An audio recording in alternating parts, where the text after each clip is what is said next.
Welcome everyone to the regularly scheduled meeting of the Charter Township of Washington Board of Trustees. Today is Wednesday, June 4th, 2025. If you'll all stand and please join us on the Pledge of Allegiance. I pledge allegiance to the flag of the United States of America and to the republic for which it stands, one nation, under God, indivisible, with liberty and justice for all. If our clerk will please do the roll call. Praviti. Present. Nicely. Here. Chaplin. Here. Milam. Here. Reinhold. Here. Stevenson. Here. Brown. Here. All present. You see before you the agenda if there's any additions, deletions, or motions. So I think we're going to be tabling 10.6, the Metro Act right-of-way.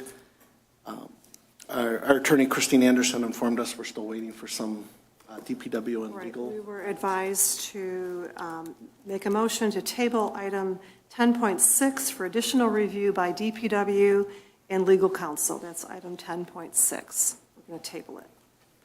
Thank you. So I'll make a motion to approve the agenda with 10.6 being tabled. Second? Seconded by Brown. All in favor? Aye. Any opposed? Motion passed. Next, you're being asked to approve the consent agenda, to approve the accounts payable of May 29, 2025, and approve the minutes of the Board of Trustee meeting of May 21st, 2025. I'll make that motion. Motion by Stevenson, Second? seconded by Brown. All in favor? Aye. Any opposed? Motion passed. We have no moved agenda items. Comments from the audience on agenda items only. If anyone from the audience would like to address the board on an agenda item, you have 3 minutes. Please come to the podium, state your name and address. We'll have time at the end of the meeting for non-agenda items. Going once, going twice. Okay, thank you. Next is legal counsel. Okay. Next is unfinished business. 9.1, this is, I'm bringing this back to the board just to look at the notice to approve the assignment and assumption of the contract and approval for the fire department. We had Bob Sieber draft up this agreement. No, you didn't. I thought you did. You looked it over. No, you didn't have me draft up this. So you draft. No, as you remember, after we, the board approved the purchase of the new fire apparatus for $3 million plus or minus, Brian and his team and I worked with HALT to change the terms of the purchase agreement that were more satisfactory to us, and we came to a satisfactory agreement, and the board approved it, and we signed it. And then 30 days after we signed the agreement with HALT, we got a letter from HALT saying, it's been a good run, we're going to retire. And so they sold all of their assets to Reliant Fire Apparatus, and as a result, we received a notice of assignment from Reliant saying that if we want to continue to purchase the fire apparatus, we will now work with Reliant, who's going to stand in the shoes of HALT. I have another client where we received this within the last 3 weeks as well. They're a year and a half into buying a fire engine for a couple $1 million. And, you know, your choice is really pretty limited. If you don't sign the agreement, then you don't have a deal and you're back to square one. If you sign it, you're going to deal with Reliant rather than HALT. Does that change the terms that we set? No, it doesn't change anything. All it does is it stands in the shoes. So it's the vendor? Just Yeah, you're swapping out vendors. Now, I don't know anything about Reliant, but I don't know anything about HALT either. But Brian's team, I'm assuming, has done some, due diligence and has called around on Reliant and has some, security that they're okay. But without them, you're going to go back to square one and you have no purchase agreement at all. So I'm just bringing this back to the board if it's okay to. Yeah, they have to. The board has to approve We're it. kind of our hands tied to it, but just bringing it back. Well, if you don't, then you're not going to be purchasing a fire engine. And the board has to approve it because if something goes bang in the night with Reliant, the board has to know what they did. Yeah.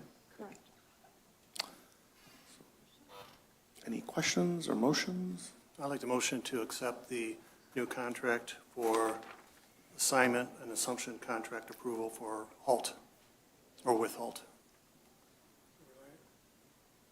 Were we given any notification, I mean, I wouldn't say notification, but any correspondence about the due diligence of this new company or their financial status or anything like that? Well, I'm assuming, Brian and the assistant chief have been working with HALT So I'm assuming they'll have communications with Reliant now. Remember, the truck is being built by Pierce. The Halt and now Reliant is really the auto dealer that's working with them. They're not building it. Pierce is building it, and then when it gets built, it gets transferred over to Halt, now Reliant. Reliant works our team through training on the apparatus. They have some extra warranties, things like that. But, yeah, they're going to have to deal with Reliant as if they were dealing with Halt. So I'm guessing this Reliant isn't some startup company, right? I don't know anything about them. You're going to have to ask the Yeah, chief. how much money are we Yeah, so giving we'll have them? the chief. Are we giving them money in advance, or? Oh, there he is. No, Thank remember, you. We're not no, risking no, anything? wait, hang on.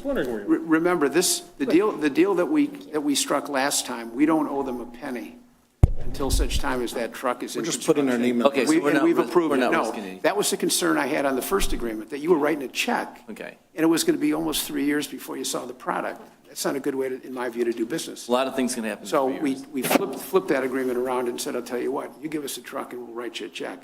And they agreed to that, and so that's where we are now. We're not out a penny until we see that truck. The only thing we would be out is we might not get a truck if they don't survive. That's correct. Okay. Yep. I'm happy to vote forward then, chief based on the has- information that we're not putting any money out. I was in the back row because I'm out of dress uniform. But if I can answer any questions, we've done some due diligence on Reliant. They are a very big dealership. In fact, they won the most prestigious award from Pierce across the country this last year. If anything, I think they're going to modernize Halt and bring them up to speed. We're very comfortable with Reliant, at first glance. And like Mr. Siebert had said, for all practical purposes, from the layperson's approach, it's just a change in the name on that very first sentence on the agreement. So you're comfortable with Reliant then? I am.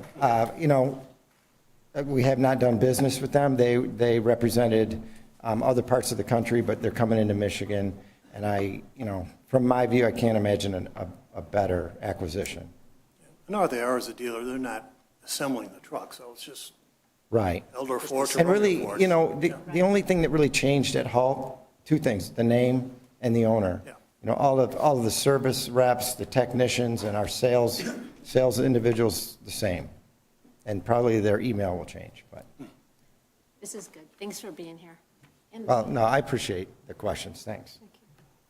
Okay, so Is, Mike, on your motion, you said Halt, but do we need to include Reliant in that? The motion should be to authorize the supervisor to sign the notice of assignment, which assigns the Halt agreement to Reliant, That's what I said. the document that's in your packet. I'll support that. Okay, so I have a motion by Nicely, supported by Stevenson, to authorize the supervisor to sign this new agreement. If no questions, roll call. Nicely. Yes. Stevenson. Yes. Brown. Yes. Praviti. Yes. Mylum. yes, Reinhold. Yes. Chaplin. Yes. Okay, motion passed. New business. So tonight, 10.1, approve resolution 25-7, notice of intent of capital improvement bond. So as most of you are aware, both with the prior board and this board, I've been talking about it the last 2 years at the budget workshops that we may look into going into a bond to help with our financing. Although we have the financial funds to pay for items, this is more of a financially sound move for the township to make by proceeding with the bond. Tonight, we have representatives here from. We have people Hi, here I'm- from Canfield Miller and then from the Bazinski office. So- Yep, I'm Emily Barr from Miller Canfield. We're bond counsel for this. So the notice of intent resolution that you had before you is just the first step in issuing bonds. It authorizes the clerk to publish a notice of intent, and that starts a 45-day referendum period. After that period is over, if the clerk has not received a petition in opposition to the bonds, then we would move forward, this board would move forward adopting a bond authorizing resolution. In the meantime, the notice of intent resolution does a couple of things. So it sets the maximum amount of bonds at up to $22 million. That's the maximum amount. It's not, you're not obligated to issue $22 million. It's that sizing happens afterwards in conjunction or in coordination with your financial advisor. It also states the projects that are going to be funded by the bonds, and that includes a new fire station, the new public works facility, some road improvements. I believe the fire truck that you were talking about, live burn training center, and an ambulance as well. So it sort of describes those projects, and it describes the security for the bonds, so like the source of repayment for the bonds, as your limited tax, full faith and credit. So there's a few things that go into that, and that's sort of covered. I believe Pat sent you a letter in advance that sort of describes that, but says that you can use your general fund, you can use water and sewer funds, just depending on the projects. And again, that's something that you'll get into more as you are determining exactly what you're spending on which projects. And to clarify, when you receive the bond proceeds, it's only designated to these specific items listed in the resolution here. So you can't go outside of that. So meaning, if we needed a new parking lot, it's not listed in here, we can't do that. It's only listed to these items on the resolution. Correct. I'm happy to answer any questions if you have any, and I know Stephen Haydick's here from Benzinski and Company. Can you explain a little bit of the process after it goes through the paper, or what happens next, and what needs to be done? Sure. So tonight, if you adopt the notice of intent resolution, then we'd hope that the notice of intent that's incorporated into the resolution would be published shortly after this meeting. That would start that 45-day referendum period, and that would end in late July. So we'd come back to the Township Board in late July, and the Township Board would adopt a bond authorizing resolution, and we would sell and close on the bonds, and you would have the money in August. That's sort of the tentative game plan now, assuming that everything goes as planned. Yep. And then just so the board understands that, this is perfect timing because we're looking to break ground in the fall for both projects, so it's kind of good timing.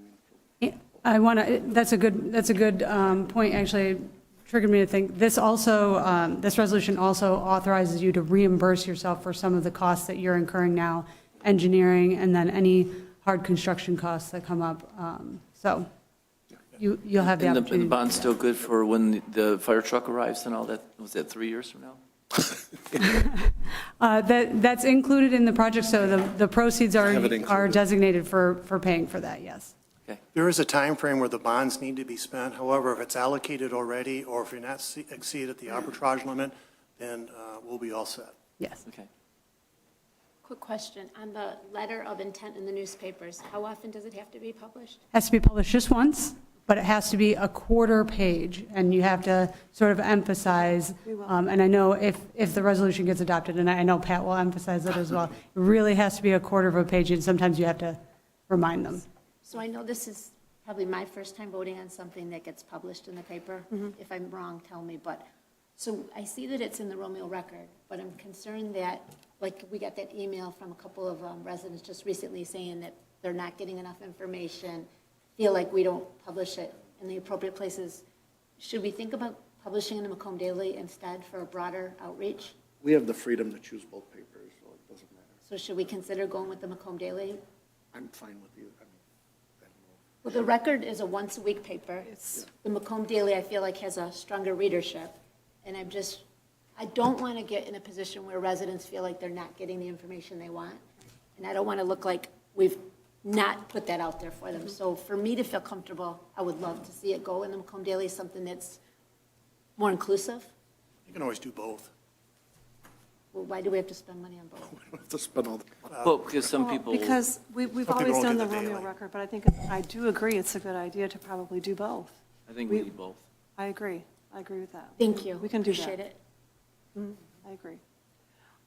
And also, the length of the bond, it says the bonds are to be payable in annual installments not to exceed 20. So it's 20 years. Yep, so that's the repayment period, and that's generally based on the useful life of what you are using the bonds to finance. Okay. Oh, I see. And is there an interest amount attached to That won't be determined We'll until find issuance of out. bonds. until it's issued? But just to address that email, that was an ex-disgruntled employee. I don't Oh, want I to make had no decisions idea. because of someone. I don't want to jump at conclusions over. For the board's purposes, could I have Stephen come up from the Mazinski office so you can explain why we have two people on board here and what the different roles would be? Sure. So Good. First of all, I'm Stephen Hayduck from Benzinski and Company. We're municipal finance advisors to the township. So the question is, why are there two people authorized to make decisions on No, the define what your role is with the township, and then we know Canfield Miller is the legal counsel. So my office is financial advisors to the township. We work on structuring the bond issue, working with you to time it, figure out the debt service schedule, work with you and the rating agency to secure a rating, to get the bonds to market, and then ultimately close the bond issue and deliver the bond proceeds. So when Clerk Brown was asking about the 20 years, I believe this says 20 installments, correct? Right? Well, it says annual. Annual installments. So that kind of gives us the leeway when we do this, and it's up to 20, so you could always go less than 20 installments. Okay. But that gives the leeway so that if you have, let's say, October principal payments, and we issue the bonds in August, that if you did 20 installments, that's actually 20, just over 20 years. It's 20 years and a few months, so that's why it's written with installments. For the board's purposes too, this bond cannot be paid off early because the issuance of the bonds and the bondholders are expecting this return over a certain period of time. So it cannot be repaid any earlier than that, unless it's seasoned. Well, it will have most likely a 10-year call. Oh, 10-year so call, okay. you'll be able to pay the bonds off early after 10 years. And do you anticipate a AAA rating on this bond, or for a good rate? Or Currently, the township is rated AA+, which is the second highest rating you can get. So excellent rating. There's only, I want to say, around 20 municipalities in the state that are AAA rated. Given everything going on in the township, it's possible you could get upgraded. I don't know, but I would expect you to be rated again on this issue AA+ at least. At least, okay. So we should get a pretty good rate. Yes, very, very good rating.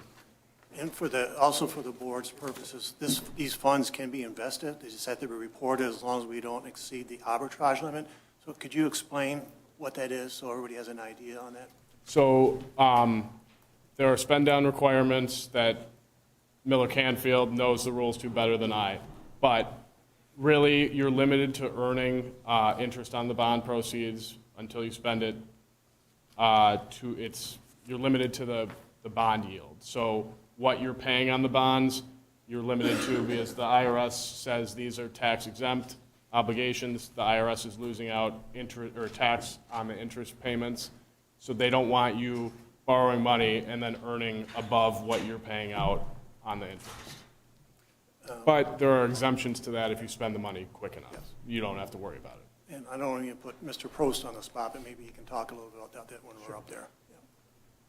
Pardon me? Oh, no, we have Greg Prost from Robinson Capital here too. So you're basically saying if the bond rate's 4%, the most we can earn on it is 4%? Yes. No.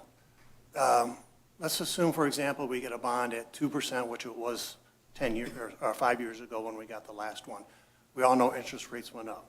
So we got it at, I can just use different numbers. We got 2.5%. But if we're getting 4% on the return, anything up to 2 or 2.5% is non-arbitrage. Anything above that, up to whatever the interest is, that's going to be the one that's going to be calculated on. Right. If we make money above Oh, that. so only over that is Yeah. taxed. So You're both correct. Because if you spend the money down quick enough, you can earn above the rate on the bonds, and you can keep it. If you don't spend the money down quick enough, and there's certain thresholds you have to meet in time periods, then you might have to rebate back some of your earnings to the federal government. And then once a year, we always contact Canfield Miller, and they perform the arbitrage limits, and they turn it over to Plant Moran. Will someone keep us updated on where we are with things as we go? Yeah, What do you we'll need? be tracking it. We'll be tracking. Right. Oh, yes. Yeah, the money should be kept in a separate account, accounted for separately, so that you know what your Yeah, earnings are. this will all be tracked in a separate GL account and tracked. There will be a new account opened up at Huntington Bank. We typically name it after the bond itself, what year it was issued. The last one was 2019 bond. This one will be 2025 bond. So when we look online, we can see, or when Christine looks online, we can make the determination on which category it's coming from. And then I know Trustee Reinhold, you had mentioned interest rates earlier. Rough estimate, market's been kind of up and down since early April. I'd say a conservative estimate today for 20 years would be about 4.5%. Hopefully that'll change. Probably a little less, but that's a conservative estimate. Hopefully the feds will lower rates between now and the time this gets issued. We have somebody here who can answer that for you too, but, yeah.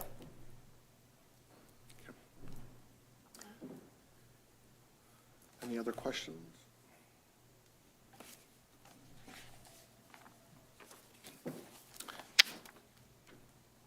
Otherwise, hearing no questions, I'd like to make a motion to approve Resolution 25-07 for notice of intent to capital improvement bonds, Second. supported by Reinhold. If no questions, roll call. Previti. Yes. Reinhold. Yes. Brown. Yes. Chaplin. Yes. Mylum. Yes. Stevenson. Yes. Nicely. Yes. Motion passed. Thank you. And we'll see you guys. Thanks, guys. I'll be in touch. Thank you. Next is 10.2, the request to approve the purchase of a compact screener. As we begin to build our DPW facility this fall, we're starting to ramp up the production of some capital assets to make it more efficient.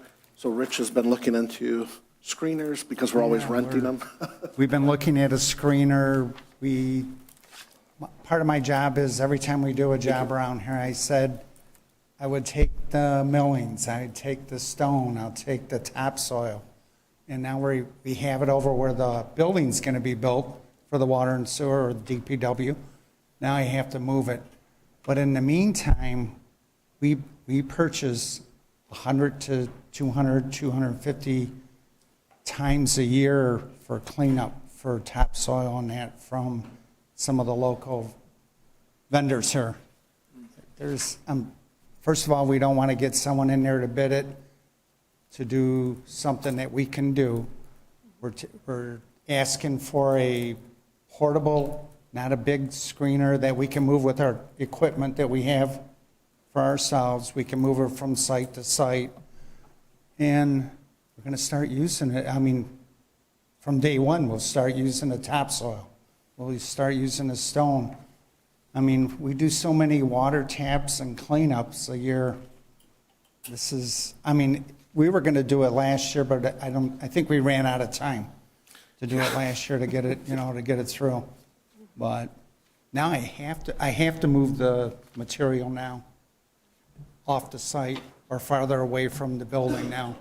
And I don't want anyone to do that either. We can do it.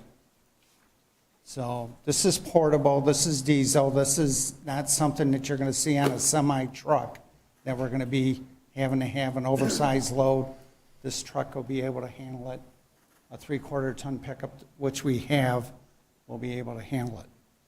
Is it going to lead to more recycling then of the products? Say that again. Will it lead to more recycling of the products then? Oh, yeah. And then are our residents going to be able to use some of the products that are recycled? Like, let's say we get clean topsoil or we get something. We'll take stuff from there if we're doing work at their, if we're taking work from their house, we're doing cleanup or something, we'll take it over there and you can run this through the screener and it kicks out the stones for, something else that you can use stones for or topsoil for or clean the clay up. So I know you probably already know this, but tell me, where is the plan to store this stuff then? Oh, it's going to be stored at the new building. No, not the machinery, like the. No, the materials, screen, yeah, the screen that material. will be stored there. It's stored there now. Okay. I took some pictures, but right now you guys can look It's going to at look like a landscape company with storage bins. pictures that we've had Piles starting of to dirt. roll over and that. We got quite a bit there because Yeah, it's gonna. I don't let anything go. So. It's commendable. Is the cost of renting this equipment, There is no cost. I mean, when we do rent in the past, right? We've been renting. We never rented it. Oh, we've never got We went to screeners? local vendors to buy topsoil, we buy stone, we buy everything right now. We shouldn't have to. But I think what you're saying is how much does it cost to rent a screener? They don't have screeners out there. They have what they call, the one that we want to purchase is like mid-range. They have a household one that people use, small landscape companies use. It's not for us, that, as you see the pictures. We got This a is lot of basically to make us more efficient, so we don't have to buy material from other parties. Oh, it's going to save us some money. Well, yeah. Having this will save us some money, I take it. Pardon me? We can do this in-house now. Having the screener will Oh, yeah. save us money on materials. Oh, And sure. we'll have a location It to sure will. store it. We'll be able to store it as well with the new DPW building. Oh, yeah. It's a good time to do Well, it. between the new building and the current facility, we'll have 2 locations. To We, put we, material. we actually went out and tried to get a couple contractors to give us a price. It's just out of hand. You know, for them to come up and set that big, you see them all over the place right now. But at least we'll be able to take this and we can run it through the screener when we do stuff. I know I And we did discussed this- budget, I'm sorry, we Yeah, did budget budgeted. for Yeah, this too. so if you guys remember from the budget workshops, you're going to see Rich now for the next few months presenting new equipment. Because I want to start building up this DPW because instead of outsourcing all this stuff, we can start doing things in-house and saving money in the long range. And again, I think this is a good step forward to start having our own materials here. So did we get other bids on the price of this equipment, though?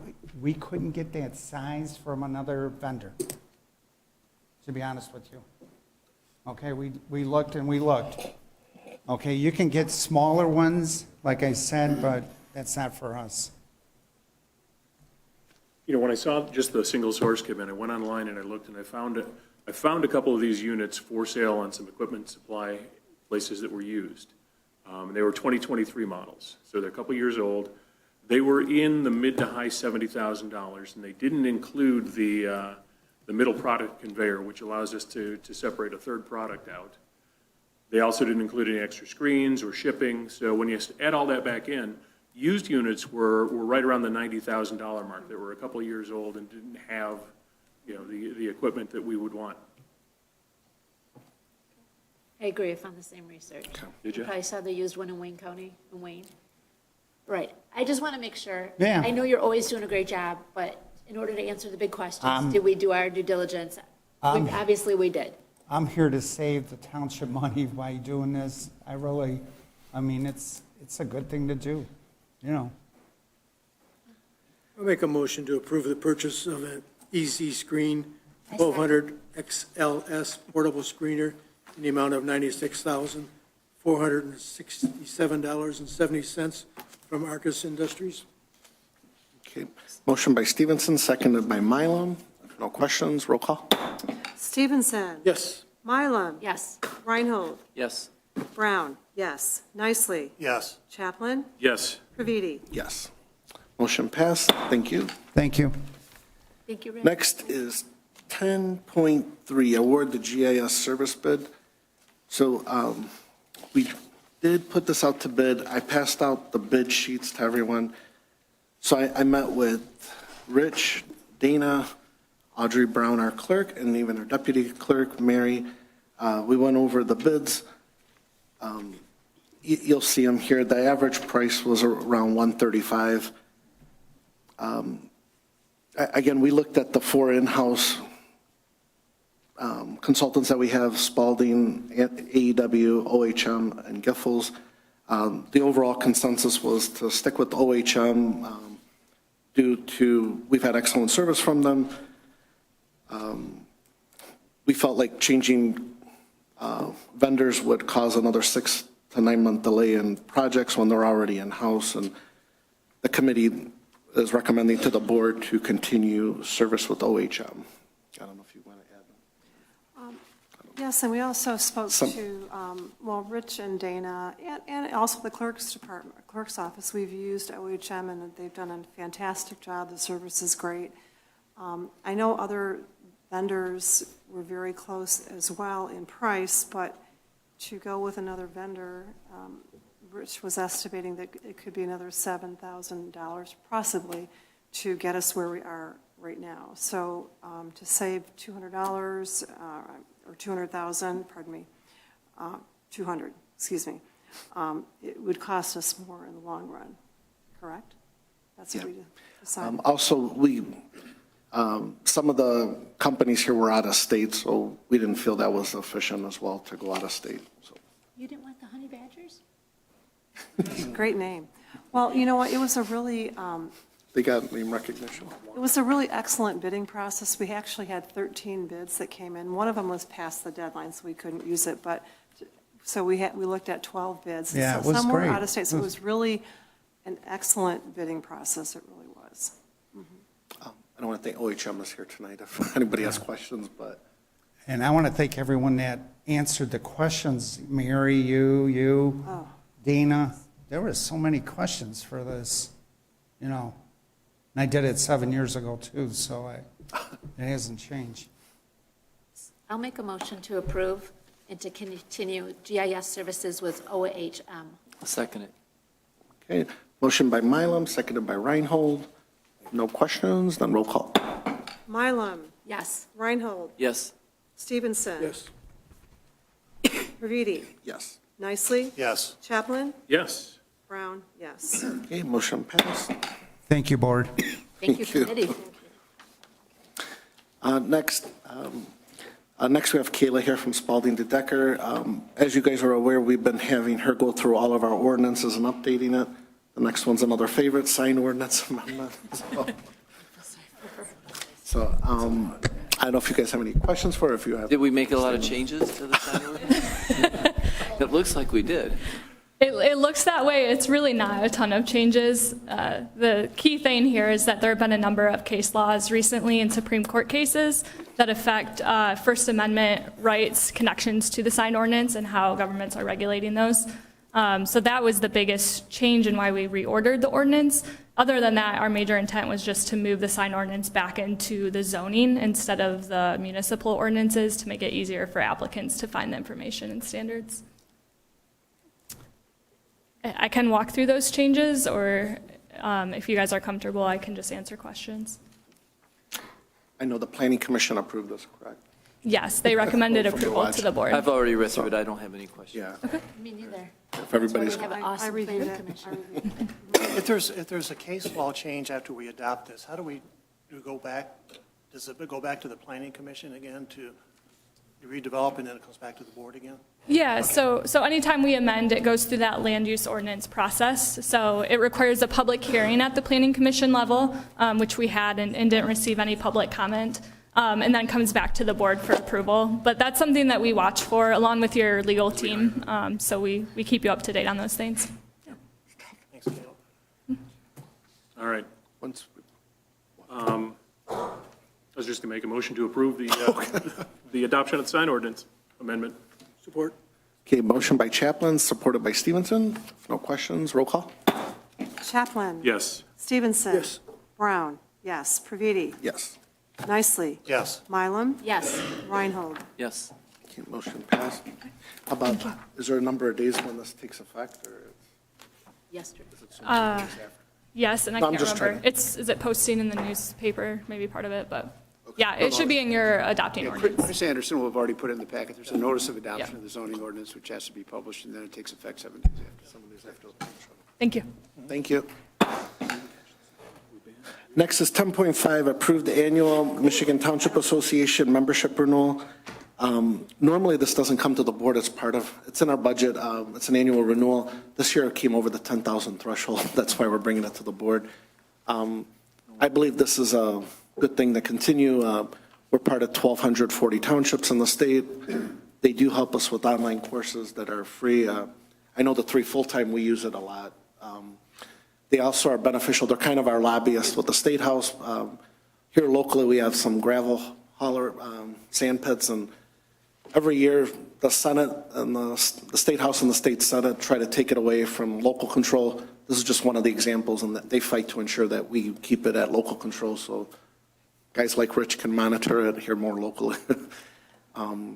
But that's just one of the exampures. But And the training, training. I must say, is when I was sworn in November 20th, so in January, I went to their newly elected officials training for a whole day, and it was just a fantastic experience. I learned so much, and there were books that I could buy, and I've read a lot of them. It's a wealth of information, and it's not just for the full-time staff. They also offer classes for the the trustees as well, either in person or online. It's all part of the membership. It's fantastic.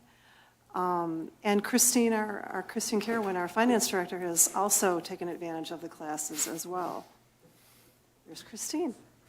So I spoke with a few of you before the meeting because I'm this passionate about this organization.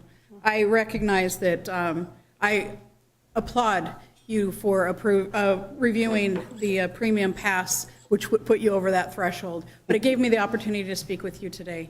Yes, this is a very expensive membership. Not going to cut teeth on it. It's very expensive. But here's what it does. Not only do we have this open training that you can take, any new employee, I highly recommend they get their login and they read and watch all of these webinars, even things that don't pertain necessarily to them, and because there's just such a wealth of knowledge. Highly recommend it to all of our trustees, as well as all of our board members. There are cemetery trainings that when our brand new cemetery board in Kimball started, we highly recommend that they participate in these because we're not the only community who has 5 cemeteries, only one open, and what is your fiscal responsibility to those closed cemeteries. This applies to anyone who has payroll. This applies to anyone who has to deal with the general ledger number. And most recently, we had the what they call the ESTA, which is the part-time short-term leave, and it on the surface looks like we're perfectly covered with leave, but then we realize that we have a handful of part-time employees that this law, if we did not have the additional training provided by MTA and our other resources, we literally would have been in hot water with not complying with these leave acts. These type of things, MTA is aggressive in. They are in advocating for our townships, small to large, which for us, fortunately, we are a larger municipality, and unfortunately, that adds to the larger portion of the membership that we have the fees for dues. I highly recommend everybody to log in. They have trainings. They have a web group called Community Connections, where literally clerks are on there asking daily, how do you guys handle this? This is something that just came up. What are other townships our size handling with this? They've published what's called the Red Book, and I've actually taken quite a bit of the Red Book training. That is the guidebook of all municipal law, everything we have to follow. If it's not in there, then the author, Ms. Catherine, who is their legal authority, is going to have that answer. I've also been able to just call their phone number. They put me through directly to their staff. Because when it's important, you need the information now. You don't need to do ChatGPT to try to find an answer. You need to go directly to the source. So I do highly recommend that you guys accept this recommendation for this membership. It's more than just a magazine in the mail. And even areas that are out of your wheelhouse, you still can learn about. It's like they're almost like free college classes. I mean, I learned a lot on budgeting because this was I was in the private sector. This government budgeting was different, and I read a book on it. I learned all about the general ledger, which I needed to know. I'm not in charge of it. Our department is. You are, but I learned a lot, and the verbiage and the GL numbers. It was so useful to me and fantastic. And there's classes for supervisors, for treasurers, board members, clerks. It's well worth the money. It is. Oh, you stole all my notes, so we're good. Oh, no. I will apologize in advance. That's okay. This also fulfills our master plan by being part of different associations, which were part of the Chamber, SEMCOG, and MTA, and this is a budgeted item, of course. All right, I'll make a motion to renew our annual MTA membership in the amount of $10,676.63. Second. No questions, roll call. Stevenson. Yes. Brown. Yes. Praviti. Yes. Chaplin. Yes. Reinhold. Yes. Nicely. Yes. Mylum. Yes. Okay, motion passed. 10.7, approve the request to update the Robinson Capital Agreement. So what you have in your board packet is The new updated contract was advised by Clerk Brown and her department that the last one that was signed was in 2015, nearly 10 years ago. So thank you for bringing that to our attention. Robson Capital is an outstanding company. I've worked with them for many, many years. The gentleman that's standing at the podium right now, he is nationally known. He is well-recognized and well-respected with everybody that works with the townships, municipalities, Plant Moran, and the banks. So I have Greg Prost from Robinson Capital talk a bit about Robinson Capital and what they do for the township. I want to bring you around next time I talk to somebody else. I'm kind of available for questions here. So we're a fixed income shop. That means we buy, we invest in the bond market. Obviously, with the types of dollars that we're talking about, you're keeping it very safe. It's governed by, it's called Michigan Public Act 20, so it's pretty strict about what you can invest in. You have state rules, and then you have your own investment policy that we've recently helped you kind of rewrite a little bit. And then our goal is to not take a bet on interest rates necessarily. We're trying to kind of ladder out the portfolio out into longer maturities, 6 months, 1 year, 1.5 years. So you're kind of exposing the portfolio instead of just sitting all in cash. You're locking in some of these rates.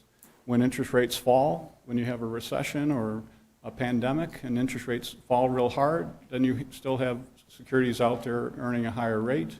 And when interest rates go up, you're locked into those bonds aren't doing as well, but your cash position is going up in interest rate on the other end. So it kind of balances out the cash position. Most municipalities hold way too much money in cash because it's easy and simple and clean, but when interest rates fall, they get less return in accordance. One of the questions that came up was about the bond proceeds. So this is a big pet peeve of mine. Yes. So you can only earn up to a certain amount. Any amount that you earn over and above that, you're going to give back to the government. And people, some reason, think about that from a personal stance. I don't want to give back to the government. But hey, you want to give back to the government as much as you can. That's going to help everybody out. So if you're paying out 4.5% on your bonds and you can earn 5%, make sure you earn that 5% because things can happen over the next 20 years, right? And that number, your arbitrage number isn't set. It can move up and down. They mentioned bonds could be called after 10 years. That changes the whole calculation as well. So we're going to work with Mike. It's one of the things, you're already a client of ours. We're going to help you with this and make sure this money's invested so that if interest rates fall, you're not sitting in cash and all of a sudden earning a lot less money than you could potentially earn. So your best bet is to take the money, lock it into those various time frames over, if you know you need $1 million in 2 years, you take that $1 million and you invest it out 2 years, you lock in that rate so that you know that you're locked into a maximum return that you can get, if that makes sense. You want to get to the end and be above that arbitrage and give money back to the government. Why wouldn't you? Yeah, there's no sense of earning 3% and then when we can earn 4%. And what happens a lot is people don't pay attention or they leave it in cash, interest rates come down, and all of a sudden they earn 80% of what they could have earned. So you want to get 120, 130%, give yourself some cushion there. So we're going to help you with that. What is your goal on the cash side? How much do you hold in cash? 10%, 5%, 20%? We try to hold the lowest amount possible for the dollars that we're managing, because the dollars that we're managing are surplus funds that you might need at some point in time, but you don't need tomorrow. So we help with cash flow analysis to try and maximize the amount that you can get out of cash. Primarily because it's never even going to be 50-50. It's usually more than 50% in cash. You get this big influx of tax payment and you're paying it over the rest of the year, so we're not going to take that kind of money and invest it out, 2 years out, 3 years out. Okay.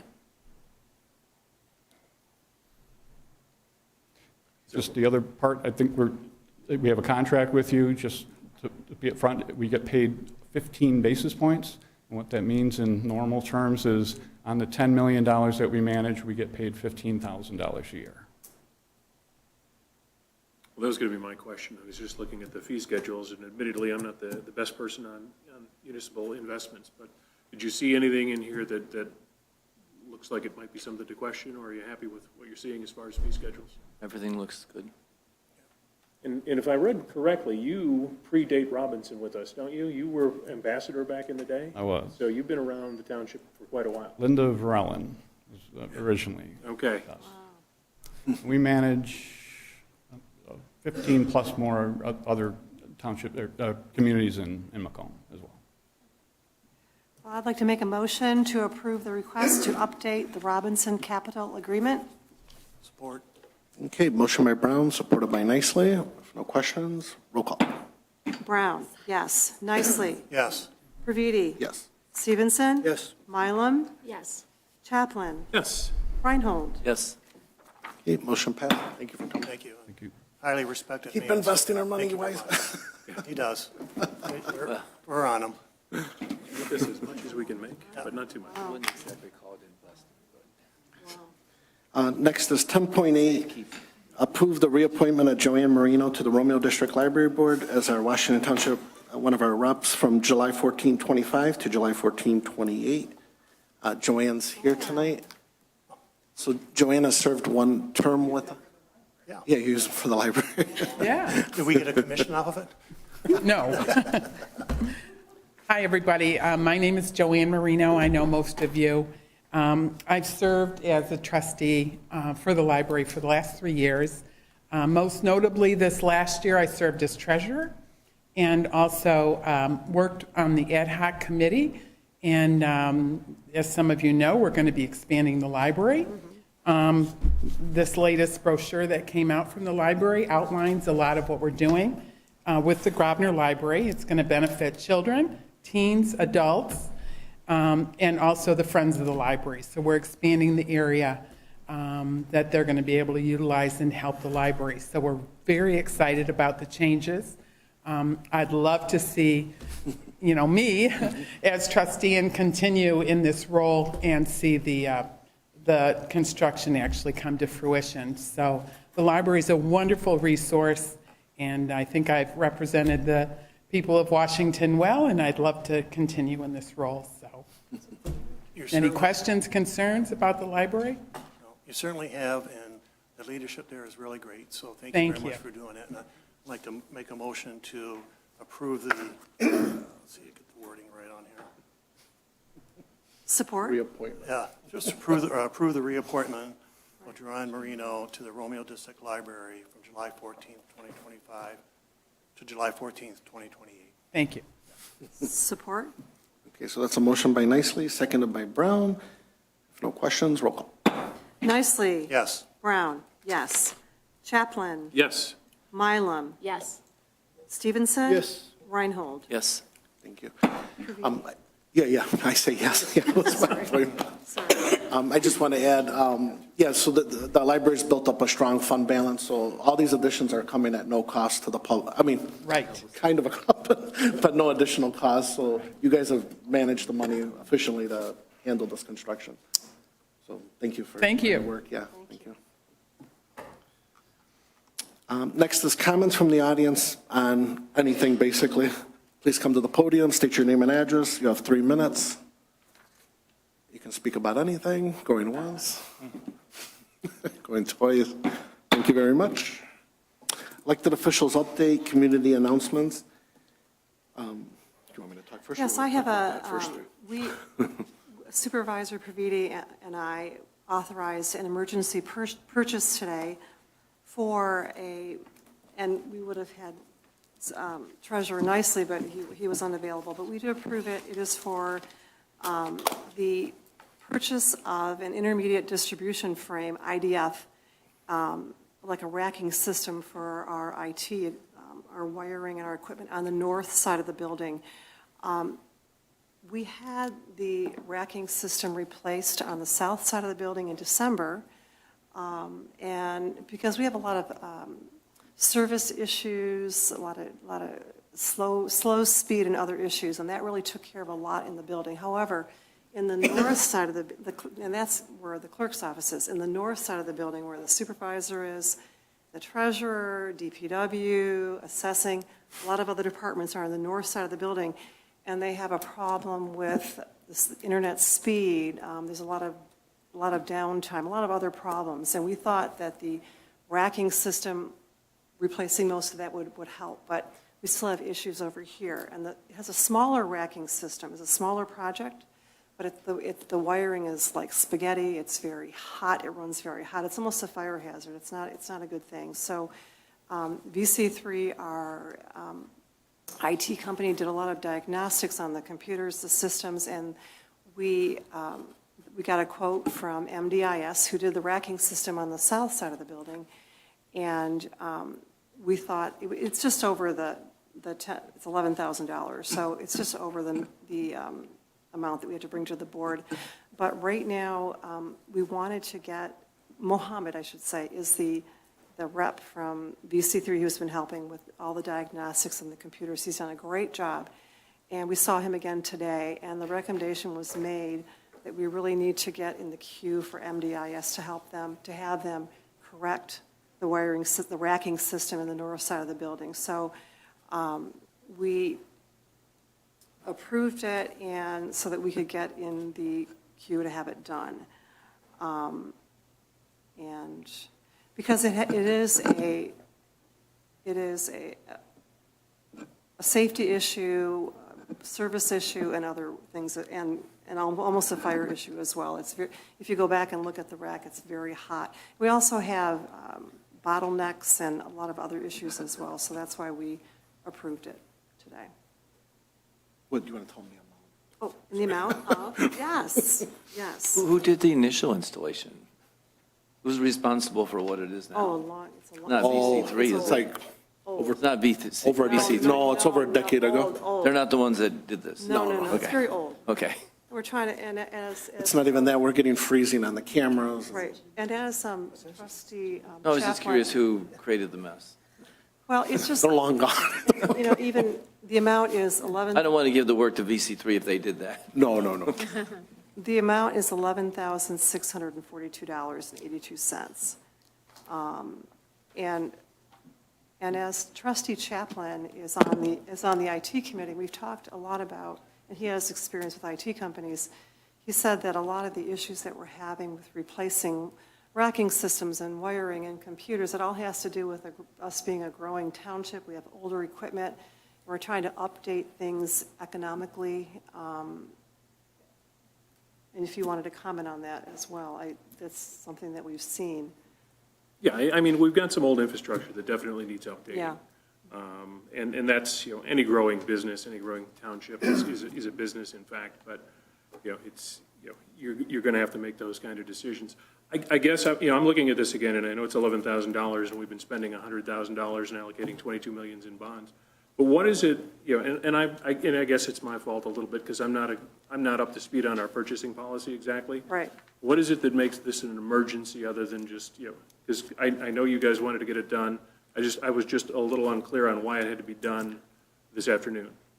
Due to the long lead, safety issues, fire issues. Safety issues? And then I can't have people out of work for a couple of weeks. And No. I didn't want to wait till the next meeting either. We also have a lot of times where the service is down, like DPW is sitting there trying to do work and the screens are spinning, or a lot of downtime. There's a lot of downtime. Okay. And we wanted to get in the queue for MDIS. We don't even know when we can get it done. We just would like to have it. And if this was less than 10,000, wouldn't had not even come to the board, right? It wouldn't come to the board. Okay. But again, it was mainly just to keep the ball rolling to get it. Did they give us any kind of estimates on when they're going to be able to get to it, or?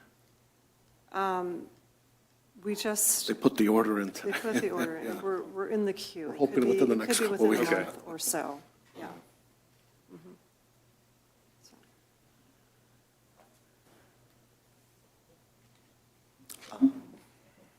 Should we make a motion to affirm that, or we don't need to? You already spent it, It's an emergency purchase, you've already made it. I'm not familiar with your purchasing policy. Does it I know require, in the does it past, when require we've done the, an emergency, I still went to the board. does it to require the approve board to ratify the purchase after the fact? It probably does. it. Yeah. Or if it doesn't, it should. So I mean, I'd like to make a motion to approve the emergency spend for 11,000. Second. 11,000, I don't know, 142. $11,642.82. Second. Okay, so motion by Praviti, seconded by Reinhold. If no questions, roll call. Praviti? Yes. Reinhold? Yes. Stevenson? Yes. Brown? Yes. Nicely? Yes. Chaplin? Yes. Mylum? Yes. Okay, thank you, guys, just to make it. Other elected officials update. This past Sunday was our Super Sunday. I'm trying to bring it back to the way it was years ago. This was one of the best ones since post-COVID. The Octagon House had their plant sale and barn sale. The Historical Society had over 50 vendors this year, which is the largest they've had in probably 2 decades, a long time. So they were really the busiest. A big showing there at the Historical Society. And then here at the Township, Parks and Rec put out, we had a petting zoo, bounce houses, face painting, balloon things for the kids. We had a food truck, Kona Ice. We had a live band up front. So, I mean, it was kind of nice to see the whole street. We're trying to get the Lions Club back involved too. They do a car show. Maybe we can do the car show next year in Conjunction. And we're trying to bring it back to a whole block long of activities again. It was really nice. I wish I would have known there was going to be pony rides and a bounce house. My granddaughters would have came, and I didn't know that till I got here, and they were already committed somewhere else. We have a circle of missing grass up front from the sheep and the. And I had a hamburger from that. I had a hamburger from the truck, and it was really good. Yeah. Yeah, I want to thank Ash Kicking. They're our food vendor. They're actual resident here in Washington Township, and they were our food truck for the day. And so I want to thank everyone for coming out, all the volunteers at the Historical, at the Octagon House, and Parks and Rec for doing all their stuff this weekend. Tomorrow night's the graduation at Romeo High School, so I want to wish everyone a happy graduation. June 19th, we'll be closing that day for Juneteenth. Our next board meeting will be 2 weeks from tonight. I think that's all I have to report for today. Anybody else? I do. School gets out for Romeo schools today. Please be careful in the summertime when you're watching these kids go out in the cars, between the cars, riding their bikes. Sometimes they're just jarred out there and you don't see them. So just be aware of the kids more frequently than you do during the school year until they get back to school in August. On June 21st, I'm going to make a plug for the chief over here, but the Washington Township Fire Department is having a CPR AED training class. If you get an opportunity to attend it, it's a great program to earn your certificate through the American Heart Association and to learn how to do CPR correctly and how to use an AED, which we have 2 here, I believe, if I'm not mistaken. So Where's that being done at? At the fire department, station number 1. Station 1? Yes, sir. Yeah, and that's from 9 to noon on June 21st. I think you register with Parks and Rec. Yeah, I'm sorry, register with Parks and Rec. Yes, thank you. Thank you for reminding me. I told a resident who's also a neighbor of mine that I would mention there's been a upswing of people driving these little mini bikes, and they're not only driving them on the street, which is scary for them, but now they're started to drive them on the sidewalk and in between the catwalk, between the golf courses of Glacier Club and Orchards. Yesterday, they decided to go through Glacier Club, holes 7, 8, and 9, over the hills and down. The Macomb County Sheriff was called. They really are trying to crack down on this. If you see that happening, please call because somebody's going to get hurt. And I love to have fun, but this is not a good way to do it. So we're trying to get whoever these kids are, you can see them, but they're fast. Just have a word with them. Yeah, that's becoming more prevalent in the township. Mount Vernon Road, 30-mile road, I've run into them in several different spots. Almost literally. Yeah, it's crazy. And not to be negative, but I did post it on Facebook. There was, after Memorial Day, there was some unfortunate disrespect to one of our cemeteries, Washington South. because we had put out, my staff and I had put veterans markers and flags in all the cemeteries, cleaned them up, and DPW helped. And then I noticed on Sunday, as I was driving up Mound Road by 26, that a lot of the flags had been moved and thrown asunder, so I got out of my car and I tried to put them back where they were. Also, the Veterans Memorial at Old Van Dyke and 27, we found out on Tuesday that someone had gone in there and colored with really dark pink chalk and on a lot of the veterans' bricks. Unfortunately, some flowers were ripped up and destroyed. There was writing on the marble. We discovered it because we sell the bricks, the memorial, the veterans' bricks, and 4 of them were being placed on Tuesday. So one of my staff members went out with a DPW worker to put the new bricks in, and they saw what had happened.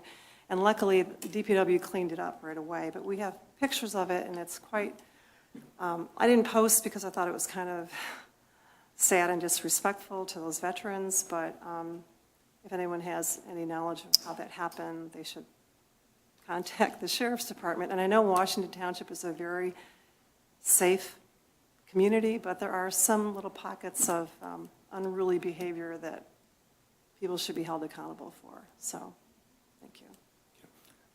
Any correspondence? None? If not, make a motion to adjourn. Second. Second by Mylum. All in favor? Aye. Okay, thank you, everyone. Have a good night.